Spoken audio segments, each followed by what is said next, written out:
Today, I'm very excited to bring you the Honourable Dr. Andrew Leigh, who's currently Shadow Assistant Treasurer, Shadow Minister for Consumer and Productivity, and the Federal Member for FENA in the ACT. Prior to being elected in 2010, Andrew was a Professor of Economics at the Australian National University. He holds a PhD in Public Policy from Harvard University, having graduated from first-class honours at Sydney University in Arts and Law. Andrew is a Fellow of the Australian Academy of Social Sciences and a past recipient of the Young Economist Award, a prize given every 2 years by the Economic Society of Australia to the best Australian economist under 40. Dr. Leigh is a keen marathon runner and hosts a podcast available on iTunes named The Good Life. And today, we're going to be talking about all things competition in response to his article in the Monthly from May. Since you're Shadow Minister for Competition and Productivity, what would you say is the most important governmental duty towards competition? Well, I think to make sure that you look after consumers rather than competitors. The mistake that new players sometimes make in thinking about competition policy is to think that it's about looking after incumbent players or indeed any players. And the fact is that just as with any basic principle in economics, what matters is overall social welfare, consumer surplus, if you like. So we should have a competition policy which is rigorously focused on getting the best outcomes for consumers. We've seen catastrophe in recent years regarding banking and their ability to take on unconstrained risk, moral hazard, if you will. Do you believe that to be a result of a lack of competition? Well, certainly one of the things that you notice in our banking sector is that the return on equity is higher in Australia than it is in many other countries.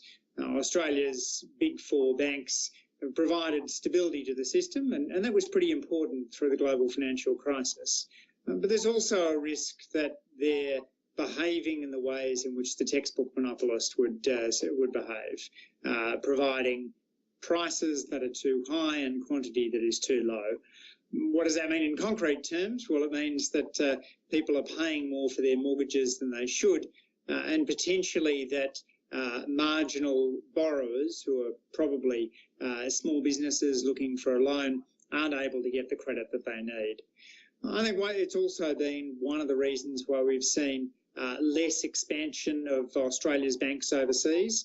That very high return on equity in the domestic market has set a pretty high bar for what the shareholders of Australia's big four banks expect from an overseas expansion.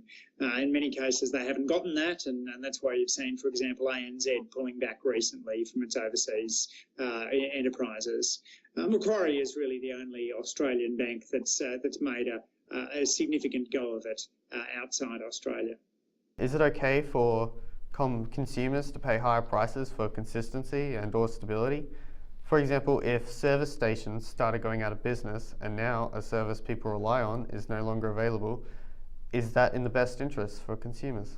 Yeah, so I always think of that great line of Schumpeter's about the importance of creative destruction. I feel sometimes left-wingers focus on the creative bit and right-wingers focus on the destruction bit. And the fact is you can't have one without the other. A well-functioning market does involve new players periodically emerging and replacing existing incumbents. And it's important to make sure that you've got a competitive environment in which you are able to get some degree of stability. And that stability matters more in some markets than others. If you think just across, for example, some of the biggest companies in the world, if you had to change your search provider tomorrow from Google, it wouldn't be that much of a hassle. If you had to change your phone from Apple, well, that'd be a bit more of a hassle. And if you had to change your social network from Facebook, well, that'd probably be quite a big hassle. So there's different levels of consumer disruption associated with changes in the market. Competition regulators should probably have one eye to that, although you wouldn't want it to be the dominant characteristic in considering how to regulate competitive markets. What would you say is the biggest risk to directly managing competition, be it via the ACCC or the government? Is it consistency, stability, or is it something else? I think the risk is that we don't look systematically across industries. So one of the things that we've been arguing for is to have the ACCC given a market studies power. This means it's able to use its investigatory powers to go in and just look right across an industry at whether consumers are getting the best deal. The British Competition Watchdog can do this, but the ACCC has to be asked before it can deploy investigatory powers. We believe that it's worth it being able to go into markets, whether that's some of the heavily concentrated markets around beer or nappies, whether it's concentrated markets in telecommunications, banking, supermarkets, and the like.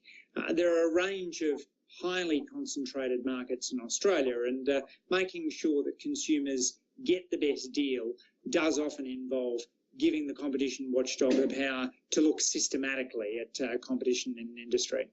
Talked about the sharing economy bringing in creative new industries that were previously unviable, i.e. Airbnb, not owning any physical accommodation services. But do you fear that these Silicon Valley monopolies will start charging higher and higher service fees, even though they're based on the merits of goodwill? Yeah, look, I think it's a great question. And one of the big challenges at the moment is how competition policy adapts to the app age, where you've got platforms like Uber or Airbnb, or indeed Amazon Marketplace. You might want to think of a model that's more like the 19th century American private railroads than simply a regular provider of goods and or services. You might want to think about a regulatory model which says, look, you need to be open about who runs on your tracks. You can't simply do special deals for people. The Google dispute with Hachette shows Google's power to shut down ebooks from a particular provider, for example, and its willingness to wield market power in its dispute with diapers, in its takeover of diapers.com, cutting prices, then raising prices afterwards. We shouldn't be starry-eyed when we look at these huge tech giants. Yes, there's huge potential consumer surplus to come, but we also need to make sure that we're actually getting the policies right around them. Because right now, market concentration is potentially one of the drivers of a range of worrying trends across the economy. Sluggish productivity, lower research and development than we'd like, rising inequality, sluggish wage growth. All of these things can be linked back to the increase in market concentration, which we've seen here and potentially in other Anglo-Saxon countries too. In terms of inequality in Australia, do you think a wide variety of employers would help curb the funneling of wages to management positions? So, for example, do you think if there's more than the big four accounting firms, would those low-end workers be paid higher money as the distribution shifts? Well, it's a great question. It's not one we talk about very often, the benefits that come to workers of having a range of different places to work. If you take it to the extreme, you're in a one-company town, then potentially wages are going to be driven down. I think about when we drive from Canberra to Sydney, I think about the McDonald's in Sutton Forest. What's it like to grow up as a young person in Sutton Forest and be looking for a job? Well, chances are that McDonald's Sutton Forest is a pretty has a bit of monopsony hiring power when it comes to young people in that town. But if you're a young person growing up in the middle of Adelaide, then you've got a variety of entry-level jobs available to you. That matters in particular in a world in which union density rates are lower. So potentially there's not the power for workers to collectively bargain to get a greater share of the pie. And it's one reason why Labor's been talking a bit about non-compete clauses recently. Our concerns that even if you have a range of employers to choose from, if those employers effectively won't hire anyone who's been working at a rival, then again you're going to see wages being pushed down on the factory floor, just as potentially they're going up at the corner office.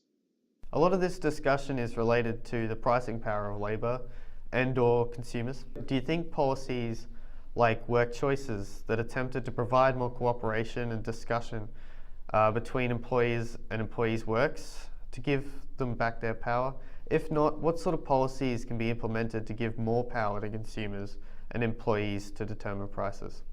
Well, certainly what we saw out of work choices was an increase in industrial disputation, and the result of that industrial relations change was lower productivity growth in Australia, not higher. So I don't think the economic evidence strongly backs any shift towards work choices, and indeed, in an environment in which union density is as low as it's been in nearly 40 years, in which inequality is as high as it's been since the 1940s, I think we do need to begin having the conversation as to whether the policy levers have shifted too far away from labour and towards capital.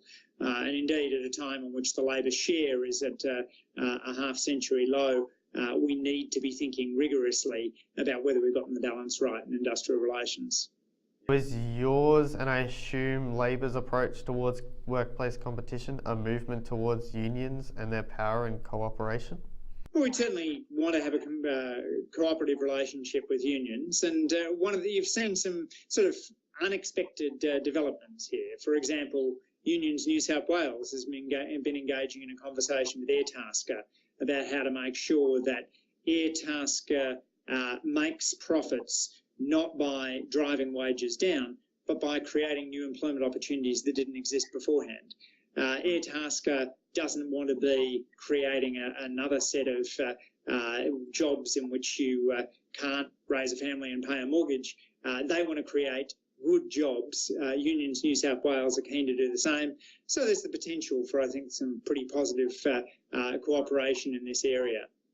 I suppose it's time to talk about the textbook natural monopolies, those that make sense to be monopolies.